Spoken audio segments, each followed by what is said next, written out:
Hello friends, ನಮ್ಮ ಚಾನೆಲ್ಗೆ ಸ್ವಾಗತ. ನಾವು ಇಂದು 18-10-2020 ನಡೆದ CAR ಮತ್ತು DAR ಎಕ್ಸಾಮ್ನ ಎಕ್ಸ್ಪೆಕ್ಟೆಡ್ ಕಟ್ ಆಫ್ ಮಾರ್ಕ್ಸ್ ಬಗ್ಗೆ ನೋಡೋಣ. ಇನ್ನು ನೀವು ನಮ್ಮ ಚಾನೆಲ್ಗೆ ಸಬ್ಸ್ಕ್ರೈಬ್ ಆಗದಿದ್ದರೆ ಈಗಲೇ ಸಬ್ಸ್ಕ್ರೈಬ್ ಆಗಿ. ಈಗ ನಾವು ಜನರಲ್ ಕ್ಯಾಟಗರಿಯವರಿಗೆ ಕಟ್ ಆಫ್ ಮಾರ್ಕ್ಸ್ನ ನೋಡೋದಾದರೆ, ಜನರಲ್ ಕ್ಯಾಟಗರಿಯವರ ಕಟ್ ಆಫ್ ಮಾರ್ಕ್ಸ್ 82ರಿಂದ 85 ಮಾರ್ಕ್ಸ್ ಇದ್ದರೆ ಅವರು ಕ್ವಾಲಿಫೈ ಆಗ್ತಾರೆ. ಮತ್ತು 3rd B ಹಾಗೂ 3A ಕ್ಯಾಟಗರಿಯವರಿಗೆ ಬಂದರೆ ಅವರಿಗೆ 78ರಿಂದ 83 ಮಾರ್ಕ್ಸ್ ಬಂದರೆ ಅವರು ಕೂಡ ಕ್ವಾಲಿಫೈ ಆಗುವ ಚಾನ್ಸಸ್ ಇದೆ. ನಂತರ ನಾವು ಈಗ 2A ಕ್ಯಾಟಗರಿ, 2B ಮತ್ತು C1 ಕ್ಯಾಟಗರಿ ಬಗ್ಗೆ ನೋಡೋದಾದರೆ, 2A ಕ್ಯಾಟಗರಿಯವರಿಗೆ ಹಾಗೂ ಮತ್ತು 2B ಕ್ಯಾಟಗರಿಯವರಿಗೆ 75ರಿಂದ 80 ಮಾರ್ಕ್ಸ್ ಬಂದರೆ ಅವರು ಸೆಲೆಕ್ಷನ್ ಆಗ್ತಾರೆ. ಮತ್ತು C1 ಕ್ಯಾಟಗರಿಯವರಿಗೆ 70ರಿಂದ 75 ಮಾರ್ಕ್ಸ್ ಪಡೆದರೆ ಅವರು ಕೂಡ ಸೆಲೆಕ್ಷನ್ ಆಗ್ತಾರೆ.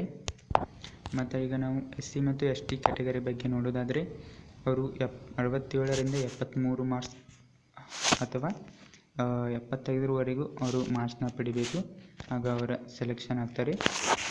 ಇದು ಎಕ್ಸ್ಪೆಕ್ಟೆಡ್ ಕಟ್ ಆಫ್ ಮಾರ್ಕ್ಸ್. ನಂತರ ಈಗ ನಾವು ನೋಡೋದಾದರೆ, ಯಾರು 80 ಮಾರ್ಕ್ಸ್ಗಿಂತ ಹೆಚ್ಚಿನ ಅಂಕಗಳನ್ನು ಪಡೆದಿರುತ್ತಾರೆ ಅವರು ಸೇಫ್ ಝೋನಲ್ಲಿ ಇರ್ತಾರೆ.